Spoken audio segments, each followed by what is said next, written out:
అడ్డంగా 100 మీటర్ల గోతి తీసి పాతి పెట్టినప్పుడే బీఆర్ఎస్ వాళ్ళు గద్దెలు దిగాలి, ఊర్లలో బీఆర్ఎస్ దిమ్మలు కూలాలి. ఓకే, కూలుతాయి రేవంత్, కూలుతాయి తొందరలోనే. నీ అధికార కోట కూలుతుంది. ఒకటి వాస్తవం, చంద్రబాబు నాయుడికి తెలంగాణలో ఏ గతి పట్టిందో నీకు అంతకంటే అధ్వానమైన గతి పడుతుంది. నువ్వు అనుకుంటున్నావు చంద్రబాబును పారదోలేరు అంతే తెలంగాణ ప్రజలు, కానీ నిన్ను పాతరేస్తారు, అందులో డౌట్ లేదు. నిన్ను రాజకీయంగా పాతరేస్తారు. రానాడే చెప్పిండు, కాలోజీ నీలాంటి దొంగలు వస్తారని ఊహించిండు. ప్రాంతేతరుడు ద్రోహం చేస్తే, దోపిడీ చేస్తే ఆవలదాకా పారదోలమన్నాడు. నీ బాబుని అదే పని చేసిండ్రు. ప్రాంతం వాడే మోసం చేస్తే పాతాళంలోకి పాతరేయమన్నాడు. నీకు గా శిక్ష ఇస్తారు ప్రజలు. అల్పపడకు, ప్రగల్భాల పేలకు. నువ్వు దన్నుకొని నీ దొంగతనాలు, నీ దోపిడీలో భాగస్వామ్యం అడుగుతున్నారని చెప్పి నీ మంత్రులపైన నువ్వు కుట్ర చేసి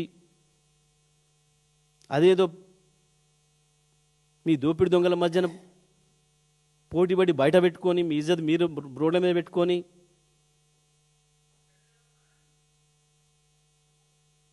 కేసీఆర్ ఒక్కటే మాట నీళ్ళ గురించి మాట్లాడిపోయింది. వచ్చి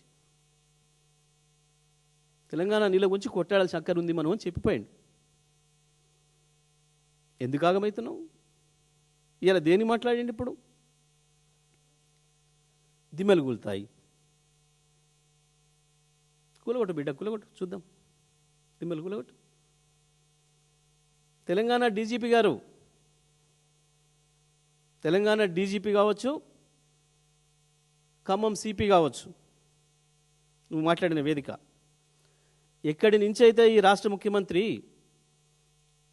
రాష్ట్రంలో తెలంగాణ బీఆర్ఎస్ దిమ్మలు కూలగొట్టాలి అని చెప్పి పిలుపునిచ్చిండో తీసుకోవాలి చర్యలు. ఏం తీసుకుంటారో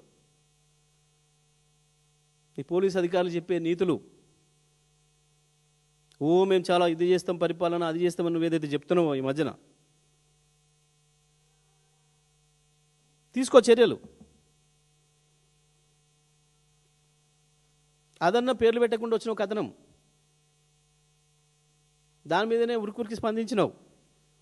కానీ నీకు అదే ప్రతిపక్ష నాయకుల పైన, కేటీఆర్ పైనో, కేసీఆర్ పైనో, హరీష్ రావు గారి పైనో, నా పైనో, ఇంకా మా మిత్రులు ఇతర పైనో ఇష్టం వచ్చినట్టు నీ ముఖ్యమంత్రి, నీ కాంగ్రెస్ పార్టీ గాంధీ భవన్ నుంచి వచ్చే గోస్ట్ పత్రికలు, గోస్ట్ వెబ్సైట్ల నుంచి మమ్మల్ని ఇబ్బంది పెట్టే, మా కుటుంబాలను ఇబ్బంది పెట్టే, మమ్మల్ని హింస పెట్టే పనికి మళ్ళీ రాతలు 100 వస్తుంటే ఏం చేసినావు డీజీపీ? నీకు కంప్లైంట్ పంపిస్తే కూడా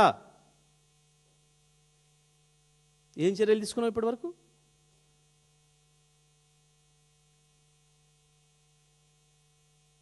అధికారులకు నీతి, నాయకులకు నీతి ఉంటుందా?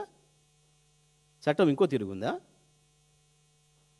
చెప్పు సమాధానం. మేము ఇచ్చిన కంప్లైంట్ల మీద ఏమేమి ఉన్నాయో చర్యలు తీసుకో, చెప్పు. తీసుకో. ఇవాళ కూడా దీనిపైన చర్యలు ఉండాలి. ఇక రేవంత్ రెడ్డి మాట్లాడతాడు, చలో డీజీపీ సిట్టేసినారు కదా, తీసుకో దీన్ని కూడా విచారణలోకి, ఇవాళ రాసిన రౌతరాతల్ని కూడా విచారణలోకి తీసుకో. పైగా ఇంత పెద్ద పొడుగు నీతులు చెప్పి అదేదో చెప్పే ఒకటి దూరేది ఇంకొకటి అన్నట్టు, అందులో ఒక మహిళా ఐఏఎస్ ఆఫీసర్ ఆత్మహత్య చేసుకునే ప్రయత్నం చేసింది అని మాట రాసినావు. చెప్పు, ఎవరు వాళ్ళ పేరు చెప్పు. ఎట్లా రాసినావు? ఏ ఆధారాలతో రాసినావు? ఐఏఎస్ ఆఫీసర్ల సంఘం మీరు నిజమైతే మీరు చేసేది, మీరు పైనుంచి ఎవరో ఒకరు ఆడిస్తుంటే కేవలం ఆడకపోతే, నిజంగా మీకు స్వతంత్రంగా పనిచేస్తే చలో దీని మీద కూడా విచారణ చేయమని చెప్పి డిమాండ్ చేయండి. జయేష్ రంజన్ దీని మీద కూడా కంప్లైంట్ ఇవ్వాలి.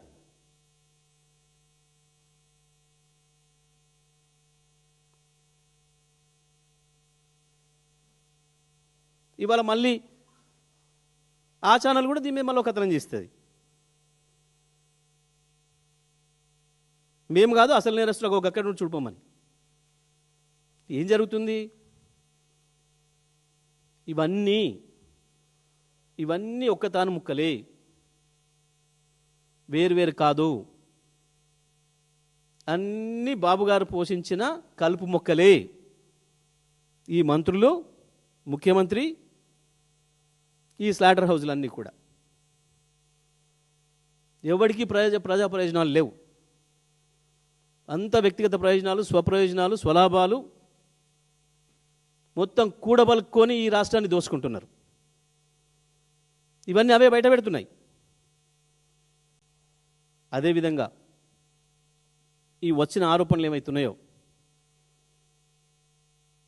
కేవలం ఈ టెండర్ల రద్దు కొరకు, దీని కొరకే ఈ కథనాలు వస్తున్నాయని చెప్పేసి ఏదైతే వస్తున్నాయో దానిపైన నీ ఏసీబీతో విచారణ చేయించాలని చెప్పి కూడా నేను డీజీపీని డిమాండ్ చేస్తా ఉన్నా. మీరు చేసిన ఇంటర్వ్యూలతోని, మీరు రాసిన రాతలతోని ఎన్ని కుటుంబాలు క్షోభపడి అందరికీ తెలుసు.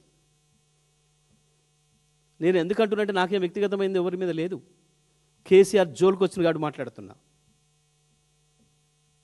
కేసీఆర్ జోలికి ఎవడొచ్చినా వదిలిపెట్టాం. కేవలం కేసీఆర్ దయాగుణంతో, కేసీఆర్ క్షమాభిక్షతో బతికిపోయారు చాలామంది. ఒక్కనాడు ఎవడి మీద గింత కక్ష పూరిత ప్రయత్నం చేయలే. మొదటి రోజు నాడు చెప్పిండు మా అందరి క్యాబినెట్లో, మన రాష్ట్రం, మనకు కావాల్సింది, మన లక్ష్యం నెరవేరింది, రాష్ట్రం వచ్చింది, మనకి ఎవరు శత్రువులు లేరు,